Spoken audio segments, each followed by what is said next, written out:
Selamat datang di negeri dongeng Indonesia dengan berbagai lucu dan keanehan. Selamat memasuki negeri kayangan dengan berjuta dongeng dan manisnya mimpi yang dihancurkan. Kehancuran bermula ketika pemimpin dipilih atas dasar fanatisme buta. Hati dimatikan oleh ambisi dan kerakusan atas proyek kekuasaan dan tahta. Pengeras suara DPR yang menyampaikan protes rakyat dimatikan. Bagaimana bisa mendengar dan menindaklanjuti harapan rakyat yang diwakilkan? Pemerintah menuduh rakyat radikal jika protes. Faktanya justru pemerintah yang radikal selakukan penindasan. Dalih dan pola basi diperbarui. Anak kandung dibunuh karakter tanpa melihat dampak yang ditimbulkan. Pribumi dihabisi perlahan, asing disejahterakan kemudian. Indonesia mau dibuang kemana? Negara hampir mati dicekik hutang, rakyat jadi korban. Anak cucu ditindas dengan kesengsaraan yang dikemas dalam mimpi tentang kesejahteraan. Si miskin dimiskinkan. Indonesia mau dijual ke siapa? Negeri ini bukan perusahaan milik pribadi, dan kau bukan investor penanam modal. Jangan bercanda. Rakyat kecil pemegang ulayat ketika berjuang pertahankan hak, kenapa dibungkam dengan premanisme berkedok aturan dan senjata? Katanya tanah dikuasai negara, kenapa belakangan negara bingung dengan penguasaan tanah oleh sekumpul tikus serakah? NKRI, negara besar dengan jumlah 200-an juta jiwa. Lantas kenapa 0,2% konglomerat dari total jumlah penduduk Indonesia kuasai hampir seluruh tanah bangsa? Indonesia lahir dari doa dan keringat darah para pejuang yang mati di medan juang. Maka hargai, cintai bukan hakim setiap anak negeri, sekalipun bapak kau pimpinan pejuang. Indonesia bukan barang dagangan yang dijual hingga harga diri dan maruah bangsa pun dikorbankan. Seluruh rakyat Indonesia punya harga sebagai pemegang kedaulatan tertinggi tanpa melihat miskin atau berdasi. Kenapa diinjak sana sini lindungi kejahatan berkedok korporasi hingga bungkam segala bentuk demokrasi? Joget ria para pejabat dibiarkan. Kerumunan pernikahan Ahlul Bait diborgol tangan. Ramaian kampanye pilkada anak bapak dilegalkan. Percuma. Jika diri terlampau rentah untuk berjuang, diam dan berdoalah. Jika niat terlampau garang untuk bertindak, berdirilah walaupun tergopoh. Jika kuatnya diri dengan bekal rupiah kau torehkan untuk negerimu, berjuanglah. Dan jika anak cucu generasi penerus bangsa masih kau pikirkan, maka lawan segala bentuk penindasan. Hentikan kebisuan dan rintihan akan harapan belas kasihan. Jangan mati percuma dalam kerangkeng penzaliman.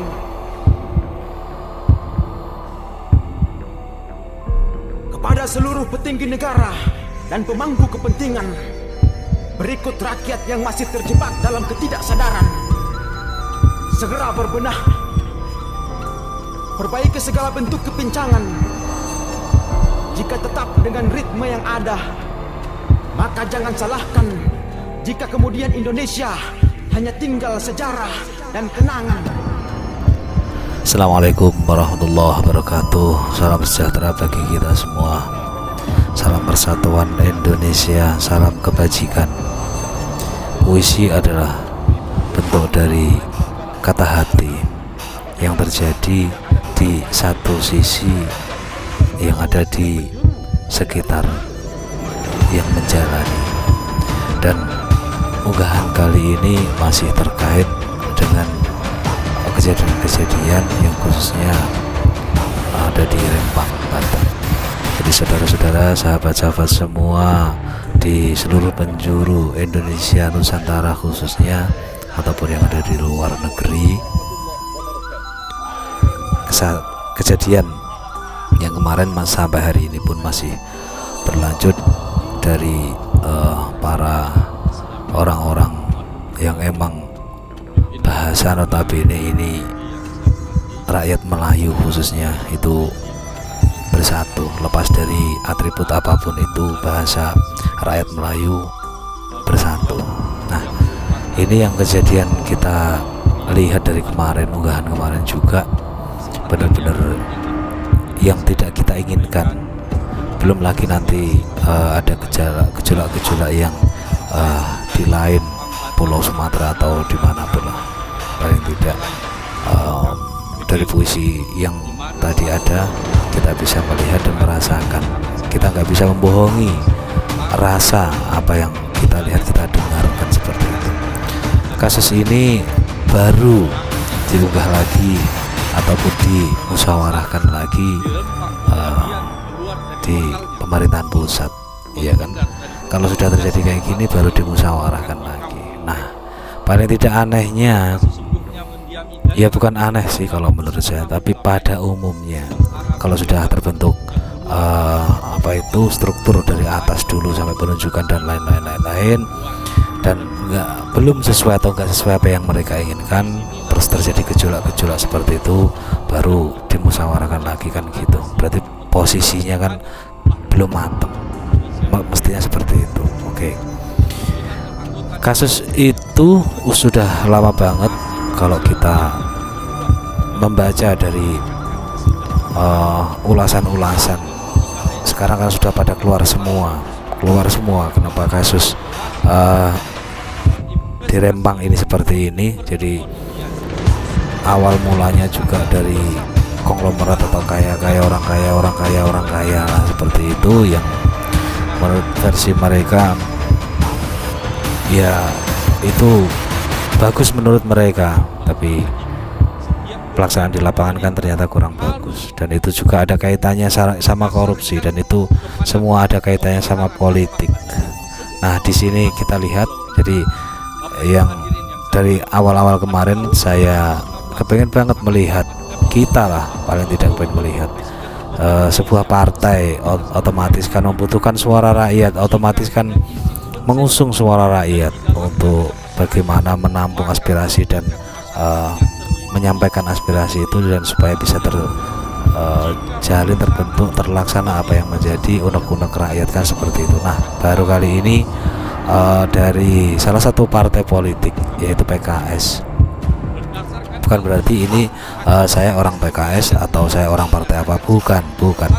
Jadi ini posisinya saya mengunggah dan saya melihat dari partai PKS ini, yang saya tahu sampai berita ini ataupun sampai video ini saya unggah, baru PKS yang bisa melenggang ke Senayan untuk menyampaikan apa yang menjadi rasa simpati mereka kepada rakyat Melayu, khususnya yang ada di Rempang, Batam, Kepulauan Riau. Ini yang harusnya seperti itu, dan saya acungi jempol. Dan mudah-mudahan partai-partai yang lain pun nggak peduli dari orang mana, daerah mana, suku apa, yang pasti butuh massa, butuh suara. Jalankan visi misi Anda dengan hati yang mulia, hati yang tulus. Kalau Muslim ya karena Allah, dan lainnya sesuai keyakinan masing-masing. Harusnya seperti itu, dan Indonesia harusnya seperti itu. Jadi benar-benar bagus lah. Kalau nggak bagus, ya kalaupun nggak percaya sama Tuhan, tapi kita semua ini menginjak bumi, dan kita semua ini masih minta tolong angin, udara untuk kita hirup, untuk kita ambil, supaya kita bisa bernafas dan seterusnya kan seperti itu. Maka hormatilah dan hormatilah apa yang harus kita hormati. Jangan semena-mena, jangan seenaknya sendiri.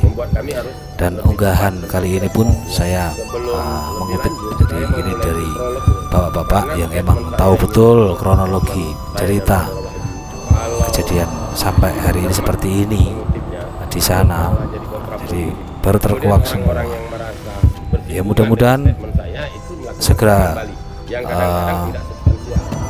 selesai urusan yang ada di sana, dan di daerah lain manapun itu, khususnya di Bumi Pertiwi Indonesia tercinta. Luas, lebar, dalam, tinggi, inilah Indonesia. Jadi bapak-bapak anggota DPRD daerah itu benar-benar menjelaskan sebetulnya nggak harus seperti ini. Nah, ini kan baru ngomong sebetulnya nggak harus seperti ini, nggak harus ada kejadian-kejadian seperti yang pasti lagi saya ulang lagi, dibenturkan antara rakyat kecil sama para aparat penegak hukum. Jangan. Mungkin unggahan saya kali ini seperti ini dan memang fakta di lapangan seperti ini. Mari kita depankan hati nurani rasa supaya bisa tercapai damai sejahtera di muka bumi Indonesia tercinta.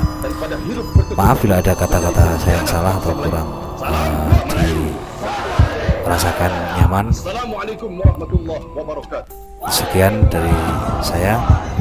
Assalamualaikum warahmatullahi wabarakatuh. Salam sejahtera bagi kita semua. Salam NKRI, Patriot Bumi, harga mati.